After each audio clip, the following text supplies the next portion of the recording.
Market parking ಟೆಂಡರ್ನಲ್ಲಿ ಗೋಲ್ಮಾಲ್ ಆರೋಪ.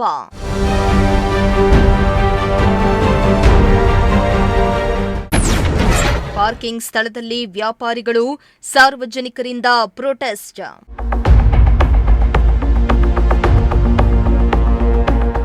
ಹಾಸನ ನಗರದ ಕಟ್ಟಿನಕೆರೆ ಮಾರುಕಟ್ಟೆಯ ಪಾರ್ಕಿಂಗ್ ಟೆಂಡರ್ ಪ್ರಕ್ರಿಯೆಯಲ್ಲಿ ಅಕ್ರಮ ನಡೆದಿದೆ ಎಂಬ ಆರೋಪ ಕೇಳಿಬಂದಿದೆ.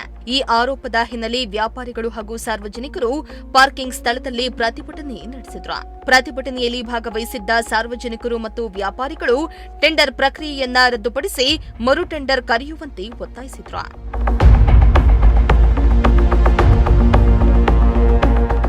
ಇನ್ನು ಟೆಂಡರ್ ಪ್ರಕ್ರಿಯೆಯಲ್ಲಿ ಯಾವುದೇ ಪಾರದರ್ಶಕತೆ ಪಾಲಿಸಲಾಗಿಲ್ಲ.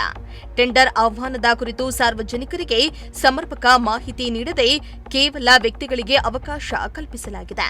ಈ ಕ್ರಮದಿಂದ ಸರ್ಕಾರ ಹಾಗೂ ಸ್ಥಳೀಯ ಸಂಸ್ಥೆಗೆ ಹೆಚ್ಚಿನ ಆದಾಯ ಬರಬೇಕಿದ್ದ ಅವಕಾಶ ಕೈತಪ್ಪಿದ್ದು ಕಡಿಮೆ ಮೊತ್ತಕ್ಕೆ ಟೆಂಡರ್ ಅಂತಿಮಗೊಳಿಸಲಾಗಿದೆ ಎಂದು ದೂರಿದ್ರು. ಎರಡು ಅಂಗಡಿಗಳು ಮುಸ್ಲಿಮ್ಸ್, ಹಿಂದೂ, ಕ್ರಿಶ್ಚಿಯನ್ಸ್ ಎಲ್ಲರ ಅಂಗಡಿ ಇಟ್ಕೊಂಡಿದ್ರು.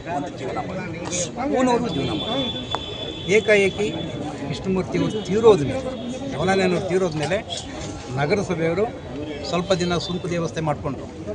ಆವಾಗ ಇದು ಮುಜರಾಯಿ ಜಾಗ ಅಂತ DC ಅವರು ಬಂದರು, ತಹಸೀಲ್ದಾರರು ಬಂದರು, AC ಅವರು ಬಂದರು. ಮುಜರಾಯಿ ಜಾಗ ಇಡೀ ಅಂಗಡಿಗಳು ಪೆಟ್ಟಿಗೆ ಬಡ್ಡಿಗೆ ತಗೊಂಡು 10%, 5% ತಗೊಂಡು ಆ ಪೆಟ್ಟಿಗೆಗಳನ್ನ ಡಿಮಾನಿಷ್ ಮಾಡಿ ಹೊಡೆದಾಗಿ ಈ ಜಾಗನ ಖುಲ್ಲಾ ಮಾಡಿಸೋದು. ಮುಜರಾಯಿ ಜಾಗದಲ್ಲಿ ಯಾರಿಗೂ ಕೊಡೋಂಗಿಲ್ಲ. ಸರ್ಕಾರದ ಕಾನೂನಲ್ಲಿ ಸುತ್ತೋಲೆಯಲ್ಲಿ ನಾವು ಯಾರಿಗೂ ಕೊಡಲ್ಲ ಅಂತ ಜಿಲ್ಲಾಧಿಕಾರಿ. ಈಗ ಜಿಲ್ಲಾಧಿಕಾರಿಗಳು ಒಂದು 100 ಪೇಪರಲ್ಲಿ ಪ್ರಿಂಟ್ ಹಾಕಿ 100 ಪೇಪರ್ ಅವರೇ ತೊಗೊಂಡೋಗಿದ್ದಾರೆ. ಪಬ್ಲಿಕ್ ಆಗಿಲ್ಲ ಪೇಪರ್, ಅಡ್ವರ್ಟೈಸ್ಮೆಂಟ್ ಇತ್ತು. ಪೇಪರ್ ಎಷ್ಟಿದ್ದಾವೆ ಅಷ್ಟು ಪೇಪರಲ್ಲಿ ಅಡ್ವರ್ಟೈಸ್ಮೆಂಟ್ ಬರಬೇಕು.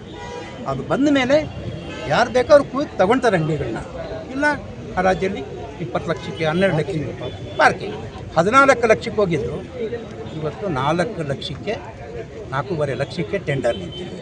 ಇದರೊಳಗೆ ಹಾಸನಮ್ಮನ ದೇವಸ್ಥಾನದ ಹಿಡಿದು ಈ ದೇವಸ್ಥಾನ ಜಾಗಗಳವರು ತಿಂದು ತೇಗ್ತಾ ಇದ್ದಾರೆ ಅಧಿಕಾರಿಗಳು. ಹೊರತು ಇವರು ಹಾಸನ ಉದ್ಧಾರ ಮಾಡೋಕ್ಕೆ ಬಂದಿಲ್ಲ. ಇದು MP ಅವರು ಅಲ್ಲೇ ತೀರ್ಮಾನ ಮಾಡಬೇಕಿತ್ತು. ಮುಜರಾಯಿ ಜಾಗ ಯಾರಿಗೂ ಕೊಡೋಂಗಿಲ್ಲ, ನಾವು ಕೊಡೋದಿಲ್ಲ ಅಂತ. DC ಗೊತ್ತಿಲ್ಲ ಸ್ವಾಮಿ, AC ಗೊತ್ತಿಲ್ವಾ, ಪೇಪರ್ನವ್ರಿಗೆ ಗೊತ್ತಿಲ್ವಾ? ಇದು ಮುಜರಾಯಿ ಜಾಗ. ಇನ್ನು ಈ ಕೂಡಲೇ ಟೆಂಡರ್ ಪ್ರಕ್ರಿಯೆಯಲ್ಲಿ ನಡೆದಿರುವ ಅಕ್ರಮದ ಕುರಿತು ಸಮಗ್ರ ತನಿಖೆಯನ್ನ ನಡೆಸಿ ತಪ್ಪಿತಸ್ಥರ ವಿರುದ್ಧ ಕ್ರಮ ಕೈಗೊಳ್ಳಬೇಕು. ಅಲ್ಲದೆ ಪ್ರಸ್ತುತ ಟೆಂಡರ್ ಅನ್ನ ರದ್ದುಪಡಿಸಿ ವ್ಯಾಪಕ ಪ್ರಚಾರದೊಂದಿಗೆ ಮರು ಟೆಂಡರ್ ಕರೆಯಬೇಕು ಎಂದು ಸಾರ್ವಜನಿಕರು ಹಾಗೂ ವ್ಯಾಪಾರಸ್ಥರು ಆಗ್ರಹಿಸಿದ್ದಾರೆ. ಇನ್ನು ಪ್ರತಿಭಟನಾ ಸ್ಥಳಕ್ಕೆ ಸಂಬಂಧಿಸಿದ ಅಧಿಕಾರಿಗಳು ಭೇಟಿಯನ್ನ ನೀಡಿ ಪ್ರತಿಭಟನಾಕಾರರ ಮನವಿಯನ್ನ ಸ್ವೀಕರಿಸಿದ್ದು ಅವರ ಬೇಡಿಕೆಗಳನ್ನ ಪರಿಶೀಲಿಸುವ ಭರವಸೆಯನ್ನ ನೀಡಿದ್ರು. MD Nasir, ಪ್ರಜಾಶಕ್ತಿ TV, Haasan.